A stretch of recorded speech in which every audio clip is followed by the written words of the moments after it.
할렐루야. 네. 함께 예배 드리게 되면 얼마나 큰 행복이고 기쁨인지 모르겠습니다. 우리가 이 세상을 사는 동안 우리는 많은 기회가 찾아오는데 그 기회를 놓칠 때가 참 많다 하는 것이죠. 기회가 왔는데 두려움 때문에 피하기도 하고, 기회가 왔는데 망설이다가 지나가 버리는 경우도 있게 되는 것이죠. 지나온 세월들을 뒤돌아보면 인생 가운데 참 내가 그때 이렇게 했다고 하면 내가 이렇게 할 걸, 이런 후회 속에서 그때 놓쳤던 그 안타까움, 기회를 놓쳤던 안타까움을 탄식할 때가 있게 되는 것이죠. 우리는 더 이상 후회하는 그런 사람들이 되지 않기를 원합니다. 우리가 늘 후회하면서 사는 사람이 되면 안 되지 않겠어요? 기회가 지나가고 난 다음에 이렇게 할 걸, 껄껄 하는 우리가 아니라 그때 내가 잘했다, 그때 정말 기회를 내가 잘 잡았다, 이러면서 늘 기쁘며 또 환희하며 사는 우리 모두가 되기를 원합니다.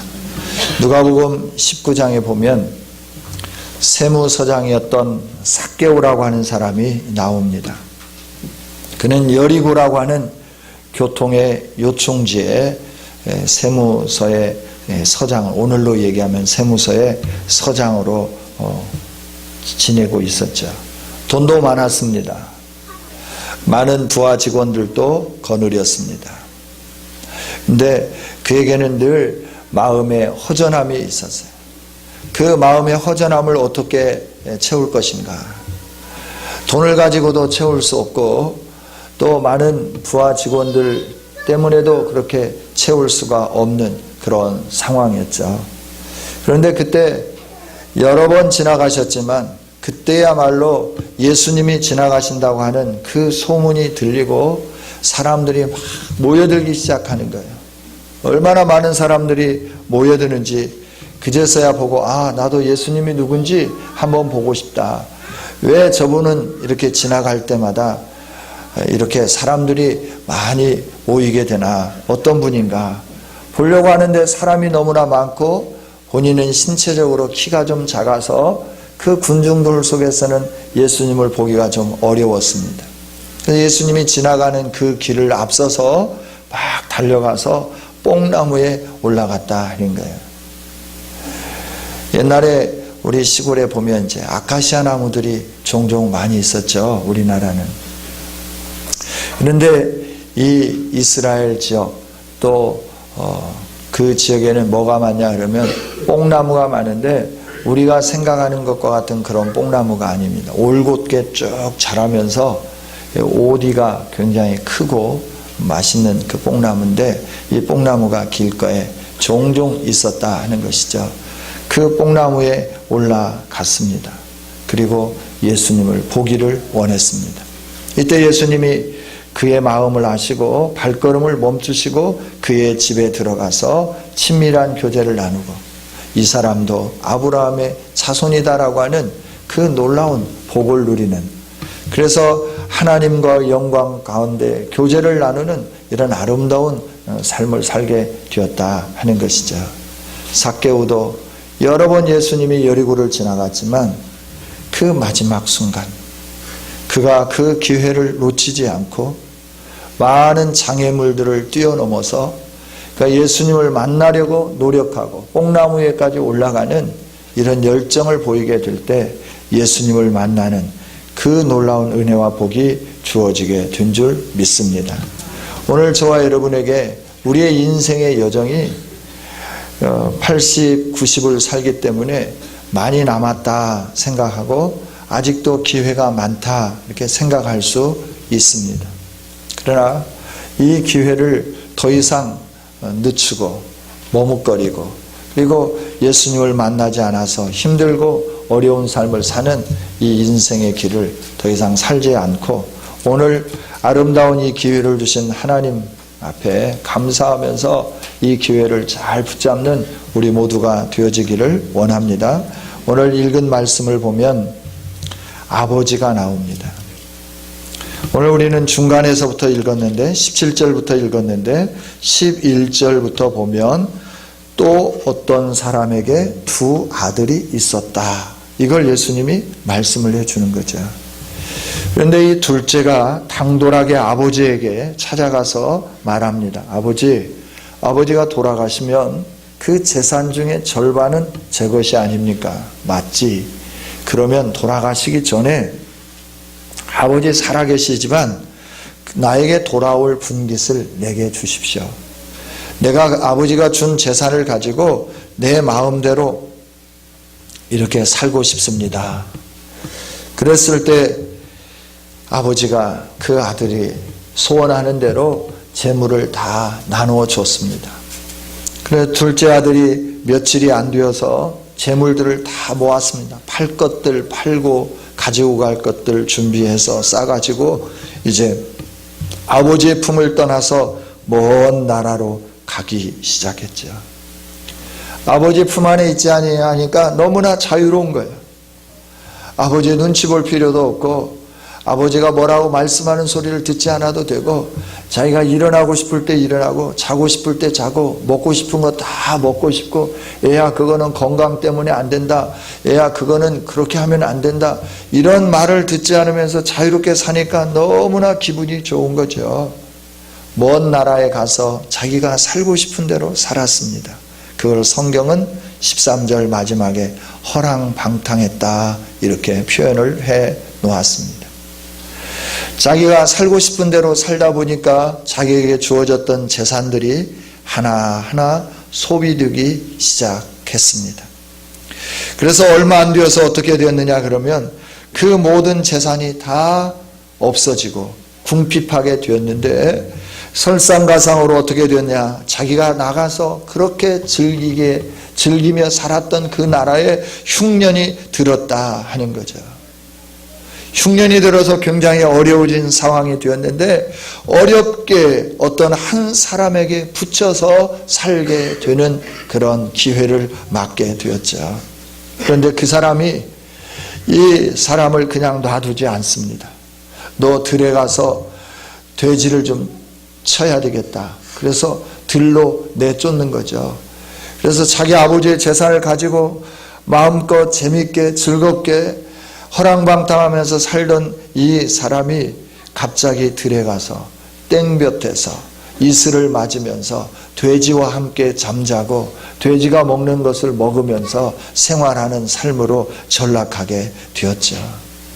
그래도 그것도 괜찮았습니다. 왜냐하면 돼지 먹이로 주는 쥐염 열매를 가지고 어느 정도 허기짐을 메울 수 있어서 그래도 감사했는데 흉년이 더 극심해지니까 돼지가 먹을 수 있도록 먹이로 주는 이 쥐염 열매를 넉넉하게 주지 않는 거예요. 조금밖에 주지 않는 거예요. 조금밖에 주지 않기 때문에 어떻게 됐느냐 그러면 자기가 그 배를 채울 수가 없어요. 허기진 배를 채울 수가 없는 그런 상황에 이르게 되었다 하는 것이죠. 점점 힘들어지고 돼지 먹는 것도 먹을 수 없고 배고픔은 연속되어지고 땡볕에서 세수도 할 수 있고 세수도 할 수 없고 또 갈증이 난다고 물을 먹을 수도 없는 그런 공고한 상황에 이르게 된 것이죠. 그러면서 자신의 처지를 생각해 보게 되었습니다. 내가 왜 이렇게 됐나? 아버지 집에 있었으면 이러지 않을 건데 아버지가 말씀하는 그 소리가 싫어서 아버지의 간섭과 통제가 싫어서 내가 내 마음대로 살려고 나오게 되었더니 이런 어려움이 있어지게 되었구나. 그러면 가만히 생각해 보니까 자기 아버지 집에는 얼마나 많은 품꾼들이 있는지 몰라요. 종들도 많이 있고 품꾼도 너무나 많다고 하는 거예요. 종들은 계약해서 정식 직원이죠. 품꾼은 쉽게 얘기하면 필요할 때만 일하면서 사는 그런 사람들이에요. 그런데 그 품꾼들까지도 아버지가 필요해서 아버지가 원할 때 와서 일하는 사람들까지도 먹을 것이 풍족해요. 양식이 풍부하게 사는 것이 아버지가 넉넉하게 주기 때문에 그렇게 사는 거예요. 야, 우리 집에 있는 종들은 다 여유롭게 사는데 넉넉하게 사는데 아니, 그 종들이 아니라 아버지가 필요할 때 데려다가 일을 하게 되는 그 사람들도 넉넉하게 살게 되는데 나는 이게 뭔가? 나는 왜 이렇게 힘들게 살아야 되는가? 나는 왜 이렇게 고통스럽게 살아야 되는가? 이러면서 자기 자신을 바라보기 시작한 것이죠. 자기 자신을 바라다 보면서 내가 이대로 굶어 죽느니 다시 아버지께로 돌아가야 되겠다, 이렇게 생각하는 거예요. 돌아가되 이제는 아들의 자격이 아닌, 아들이라 일컬음 받기가 너무나 송구스러우니까 이제는 품꾼의 하나로 써달라고, 아버지, 내가 아버지의 아들로 온 게 아니라 품꾼의 하나로만 써주십시오. 그래도 감사하겠습니다. 이런 마음과 소망을 가지고 아버지께로 돌아가기로 결심을 하고 자리에서 일어났습니다. 그리고 아버지께로 한 걸음씩 옮기기 시작했다 하는 거예요. 그런데 멀리서 이 아들을 바라보고 있던 아버지, 그 아버지와 아들과 거리는 아직도 멀리 떨어져 있습니다. 그런데 이 아버지는 그 아들을 향한 그 사랑의 마음이 식지 않아서 아들이 힘없이, 자신감 없이 아버지가 나를 받아줄까라고 하는 이런 의구심 속에서 터덕터덕 걸어오는 그 모습을 바라다보고 아버지는 막 달려가는 것이죠. 스근하게 여기면서 돼지똥 냄새와 여러 가지 땀내가 젖어서 나는 아주 악취가 가득 채워진 그 아들이지만 막 달려가서 목을 안고 입을 맞추게 되는 것이죠. 이럴 때 아들이 말하는 거예요.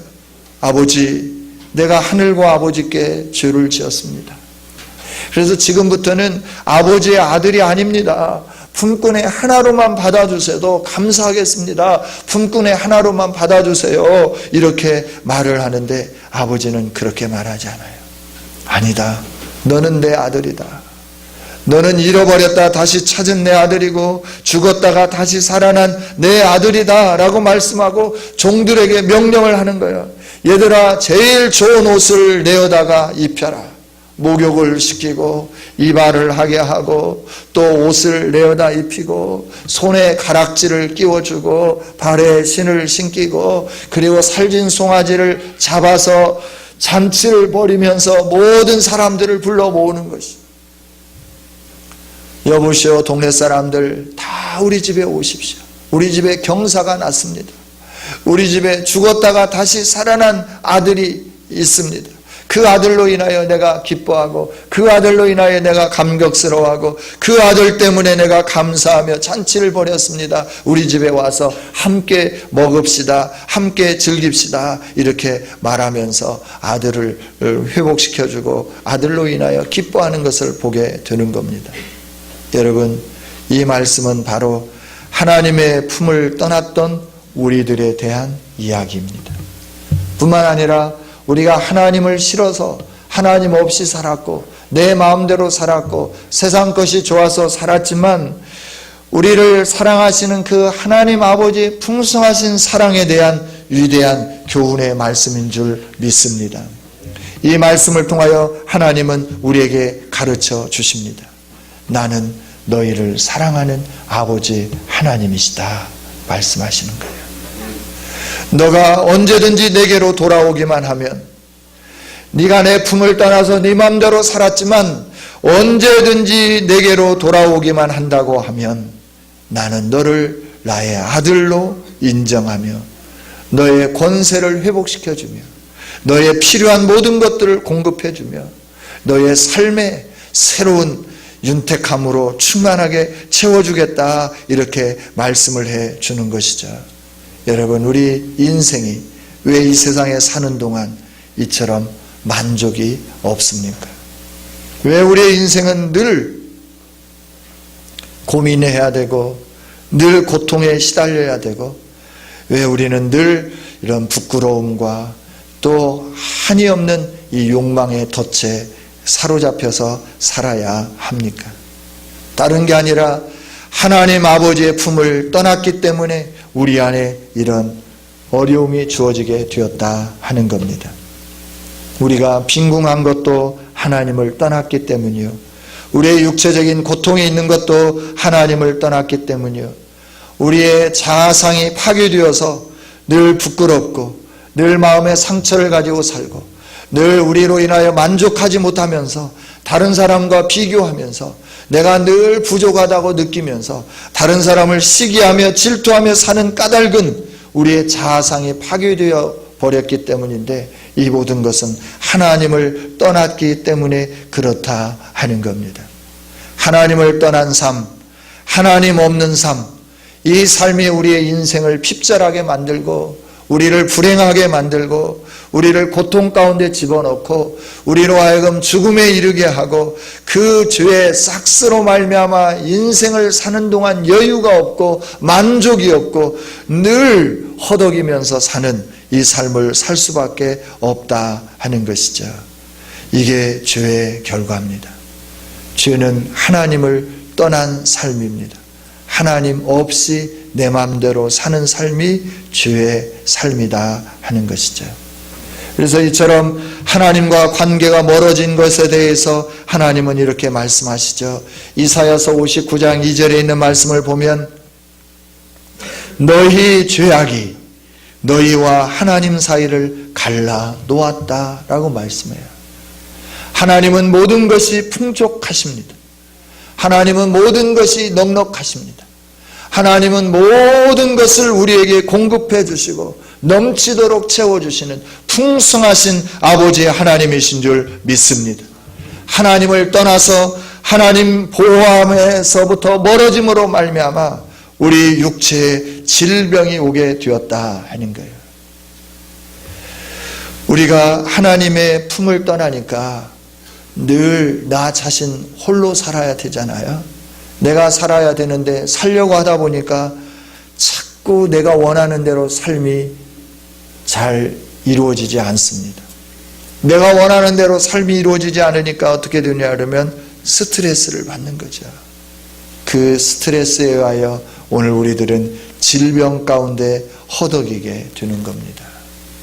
하나님이 지켜주시고 하나님이 보호해 주시고 하나님이 공급해 주시는데 하나님과 관계가 멀어지니까 내가 살아야 되고 내가 나를 지켜야 되고 내가 노력해야 하고 내가 얻어야 된다고 하는 이런 강박관념 때문에 우리가 여유가 없게 되는 것이고, 그렇게 노력하지만 여유 없이 노력하지만 열매로 내가 얻어내지 못하니까 그 열매를 따지 못함에 대한 안타까움, 스트레스, 잠자지 못함, 그리고 늘 경쟁함, 이런 것들 때문에 우리 안에 우리도 모르는 사이에 신체적 리듬이 깨어지게 되고 그로 인하여서 질병이 찾아오게 된다 하는 것이죠. 우리 삶에 주어진 작용하는 여러 가지 이런 것들이 다 하나님과 관계가 깨어진 데서부터 왔다 하는 겁니다. 그 다음에 우리의 마음이 흐려집니다. 지혜가 없습니다. 객관적인 입장이 없습니다. 늘 주관적입니다. 그래서 자기의 주관으로 생각하고 자기 주관적으로 판단하고 자기 주관적으로 모든 것을 계획하며 행동하게 되어버렸습니다. 이것을 성경은 뭐라고 말씀하냐 그러면 총명이 흐려졌다라고 말씀해요. 하나님과 관계가 깨어짐으로 말미암아 하나님의 지혜가 우리 안에 역사할 수가 없게 되는 것이에요. 그래서 마음이 흐려지게 되었고 바른 판단을 하지 못하고 하나님의 생명에서 떠난 그런 삶을 살아가게 되는 거예요. 그 길은 죽음의 길임에도 불구하고 그 길이 죽을 길인지도 모르고 계속해서 거기에 머물면서 거기에 안주하면서 거기에 살아가는 거다라고 하는 거죠. 예를 들면 이런 겁니다. 어떤 사람들이 배를 타고 유유히 유람합니다. 그런데 그 배가 흘러가는 물결을 따라 흘러가다 보면 머지않아 어떻게 되냐면 큰 낭떠러지에 떨어져서 파손하게 되고 완전히 망하게 되는데 그걸 보지 못하는 것이에요. 그리고 그냥 배 타고 유람하는 그 즐거움 때문에 유유하게 그 즐거움에 사로잡혀서 조금 후에 일어날 큰 파선과 함께 영원히 죽게 될 이걸 알지 못하면서 그 유람선에서 유유자작 거니는 것과 마찬가지다 하는 것이죠. 이게 지혜가 없는 것이죠. 지혜 있는 사람들은 현실을 보게 되는 거고 지금 현재의 상황을 보게 되는 것이죠. 이처럼 우리의 마음이 흐려지고 총명이 흐려지고 바른 판단을 하지 못하고 생명에서 떠남으로 말미암아 우리가 어디로 가야 하는지도 모르고 방향성 없이 살아가는 무분별한 삶을 살게 된 모든 것들이 죄의 결과라 하는 거예요. 하나님을 떠난 삶이다라고 하는 거예요. 그래서 성경은 말씀해 주는 거죠. 하나님을 경외하는 것이 지혜의 근본이다. 지식의 근본이다 말씀을 해 주시는 거예요. 우리가 하나님과 관계를 회복하고 하나님을 경외하며 하나님을 의지하며 살아가기 시작할 때 하나님은 우리 안에 총명을 회복시켜 주시고 하나님이 주신 총명으로 말미암아 이 세상의 모든 것들을 올바르게 분별하며 바른 판단을 하고 바른 결정을 하며 바른 길을 걸어갈 수 있는 이런 은혜로 함께해 주시는 줄 믿습니다. 하나님과 관계 회복이 이처럼 소중한 거다라고 하는 것이에요. 여러분, 또 죄의 결과는 뭐냐 하면 영원한 심판에 이르게 됩니다. 우리 인간은 육체적인 죽음과 함께 그 이후에 영원한 죽음에 이르게 됩니다. 예수님을 모르는 사람들에게 주어지는 길입니다. 그러나 예수님을 아는 우리들은 영원한 심판에서부터 생명으로 옮겨지는 줄 믿습니다. 요한복음 5장에서 하나님은 분명하게 우리에게 말씀해 주십니다. 선한 일을 하는 사람은 심판에서부터 생명으로 옮겨졌다고 말씀해 주는 거예요. 선한 일이라고 하는 건 하나님을 알고 하나님과 관계를 회복하는 것입니다. 이게 선한 일을 행하는 일입니다. 이렇게 살아가는 우리에게는 최후의 심판이 없습니다. 히브리서 9장 27절에 사람이 한 번 죽는 것은 당연한 것이지만 이후에 심판이 있으리라 말씀해 주셨습니다. 요한계시록 20장 15절에 있는 말씀에도 누구든지 생명책에 기록되지 못한 자는 불못에 던져지리라 이렇게 말씀을 해 주셨습니다. 생명책에 기록되고 선한 삶을 사는 것은 다른 데 있는 게 아니라 하나님을 아버지로 다시 인정하고 돌아오고 그 하나님 앞에 머무는 삶인 줄 믿습니다. 오늘 우리에게는 소망이 있습니다. 하늘에 계신 우리 아버지께서 사랑이 풍성하셔서 오늘도 우리를 기다리고 계시기 때문에 소망이 있습니다. 오늘 본문에서 보면 집 나간 아들, 아버지가 돌아가시기도 전에 아버지 죽으면 나에게 줄 유산을 주세요. 이런 불효막지한 아들이지만 아들이 집을 나간 다음부터 계속해서 동부박을 바라보고 있었다 하는 것이죠. 그래서 거리가 먼데도 불구하고 자기 아들을 알아보고 자기 아들이 터덜터덜 걸어오는 그 모습을 바라다보며 그 자리에 서 있을 수 없어서 맨발로 뛰어나가서 아들을 부둥켜 안고 입 맞추고 그를 끌어안으며 너는 내 아들이다, 죽었다 살아난 내 아들이다 라고 말씀하며 그의 권위를 회복시켜 주시고 옷을 갈아입히고 가락지를 끼워주고 신을 신게 하고 살진 송아지를 잡아 잔치하는 줄 믿습니다. 이게 우리 하나님 아버지의 마음입니다. 이 세상에 예수님을 모르고 하나님 앞에 돌아오지 못해서 수많은 사람들이 아버지 품을 떠난 이 아들처럼 고통 속에서 고난 속에서 죄의 종로로 타면서 세상에서 어렵게 힘들게 살고 있는 그 많은 사람들을 가슴에 품기 위하여서 자신의 아들로 다시 회복시키기 위하여서 모든 것을 예비하고 준비하고 기다리고 계시는 하나님이 오늘도 우리를 향하여 기다리고 계신다 하는 겁니다. 이게 참된 소망이에요. 우리에게 다른 소망이 뭐가 있겠습니까? 이 세상에서 아무리 화롭게 산들 우리가 영원한 심판에 이른다고 하면 무슨 소용이 있겠는가 하는 겁니다. 그러나 하나님은 저와 여러분에게 새롭고 산 길을 열어주셨습니다. 하나님께 돌아올 수 있는 그 길입니다. 그 길은 예수님을 구주로 영접하는 것입니다. 예수님을 나의 구주로 영접하기만 하면 오늘 우리는 하나님께로 돌아갈 수 있고 잃어버린 자격을 회복하게 되는 겁니다. 죄의 모든 문제들을 해결할 수 있는 은혜가 우리에게 주어지게 된다 하는 겁니다. 오늘 우리가 해야 할 일은 결단하는 일입니다. 우리의 실상을 깨닫고 내가 하나님 없이 이곳에서 주려 죽게 되었구나 라고 하는 자신을 발견하면서 하나님 아버지의 품 안에 있는 풍성함을 바라다 보면서 내 아버지 집에 돌아가야 되겠다라고 하는 그런 각오와 결심을 가지고 결단하며 행동으로 옮기게 되면 오늘 저와 여러분의 삶 속에 놀라운 일들이 일어나게 될 줄 믿습니다. 오늘 우리의 문제는 결단하지 못하는 겁니다. 오늘 우리는 기회가 주어졌음에도 불구하고 그 기회를 붙잡지 못하는 것 때문에 우리는 안타까운 상황 속에 계속 머물러 있게 된다 하는 겁니다. 이 아들은 자신을 깨달았습니다. 그리고 결단했습니다. 그리고 행동으로 옮겼습니다. 오늘 18절 있는 말씀을 보면 그 아들이 내가 일어나 아버지께 가야 되겠다라고 결단합니다. 그리고 아버지께로 걸어 나갑니다. 이제 일어나 아버지께로 돌아가니라 20절에 있는 말씀에 그렇게 기록이 되었습니다. 돌아가서 아버지 품에 서서 그가 죄를 고백합니다. 아버지, 내가 하늘과 아버지께 죄를 지었습니다. 이제는 아버지의 아들이 아닙니다. 품꾼의 하나로만 받아주셔도 감사하겠습니다. 이렇게 고백했지만 하나님은 사랑으로 그를 용납해 주셨습니다. 아니다.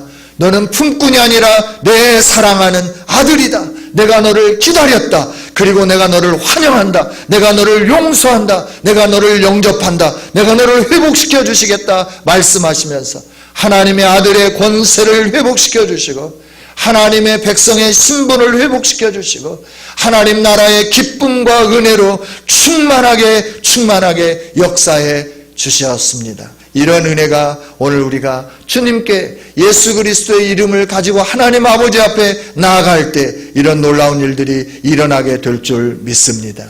사랑하는 여러분, 이제 결단하기를 원합니다. 우리 인생의 가장 소중한 순간입니다. 이 순간 여러분이 어떤 결정을 하느냐에 따라서 하나님 아버지의 무궁한 복을 받을 수도 있고 그렇지 않을 수도 있습니다. 오늘은 좋은 기회입니다. 하나님이 주신 아름다운 기회의 날입니다. 이 기회를 놓치지 않기를 원합니다. 지금까지 여러분이 어떤 길을 걸어가셨습니까? 이제 멈춰 서십시오. 그리고 돌이켜서 하나님께로 나아오십시오. 하나님은 어떤 죄도 다 용서해 주십니다. 그리고 풍성한 사랑으로 감싸 주십니다. 조용히 눈을 감아 볼까요? 그리고 이 시간에 여러분이 말씀을 생각하면서 하나님 앞에 결단할 수 있는 시간을 갖기를 원합니다. 아들이 풍성한 아버지의 사랑을 받았던 것처럼 여러분도 하나님의 이 풍성한 사랑을 받기를 원하신다고 하면 조용히 자리에서 일어나십시오. 하나님은 여러분을 품에 안아 주실 겁니다. 용기를 가지고 일어나십시오. 하나님이 여러분에게 복 주시기를 원하고 계십니다. 이번 기회를 놓치지 마십시오. 하나님이 주시는 복은 세상이 주는 복과 같지 않습니다. 하나님이 주시는 복은 세상에서 얻을 수 있는 그런 복이 아닙니다. 여러분에게 기회는 주어졌습니다. 이 기회를 놓치지 않았으면 좋겠습니다.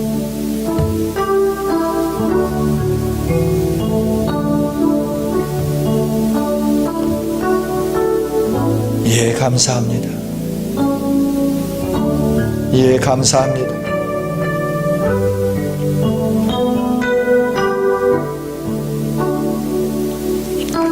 여러분 마음은 원이로지 여러분의 마음에 용기가 없어서 일어나시지 못하는 분들도 계신 줄 믿습니다. 그러나 여러분이 어떻게 하든지 간에 풍성한 하나님의 사랑을 받기를 원하며 여러분이 달려가던 그 길에 멈춰서서 하나님께로 나간다고 하면 하나님은 여러분들을 용납하여 주실 것이고 여러분들의 모든 죄를 그리스도 예수 안에서 다 도말해 주시며 하나님의 자녀로서의 권세와 하나님의 백성으로서의 신분과 하나님 나라의 평강과 기쁨으로 함께해 주실 줄 믿습니다. 기도하겠습니다. 하나님 아버지 감사합니다. 우리를 기다리시고 우리를 품에 안기 위하여서 열망하고 계셔서 감사합니다. 이제 주님 품 안에서 살기 원하며 결단하며 일어서서 아버지 품안에 달려갑니다. 우리를 안아 주시옵소서. 우리를 회복시켜 주시옵소서. 아버지의 자녀로서의 권세를 회복시켜 주시고 하나님 나라의 백성으로서의 신분을 회복시켜 주시고 하나님께서 예비하신 신령한 복으로 충만하게 채워 주시옵소서. 이제부터 하나님과 동행하며 살기를 원합니다. 우리의 결심이 깨어지지 않도록 성령으로 기름 부어 주시고 은혜로 함께하여 주시옵소서. 우리의 일생의 삶 속에 복을 주시기를 원합니다. 가정이 새로워지게 하여 주시옵소서. 육체의 삶이 새로워지게 하여 주시옵소서. 육체의 연약한 모든 질병에서부터 자유해지게 하여 주시옵소서. 우리의 정신적으로도 건강해지게 하여 주옵소서. 사업이 새로워지게 하여 주시고 우리의 자녀들이 하나님이 주신 기업이요 상급이 되어지게 하여 주옵소서. 자녀들의 앞길이 형통하고 번성하게 하여 주시옵소서. 우리의 산업이 날마다 형통하게 하시고 번성케 하여 주시옵소서. 이전보다도 더 풍성한 하나님의 은총과 복을 누리게 하여 주옵소서. 감사드립니다. 이 모든 말씀 우리 주 예수 그리스도의 이름으로 기도하옵나이다. 아멘.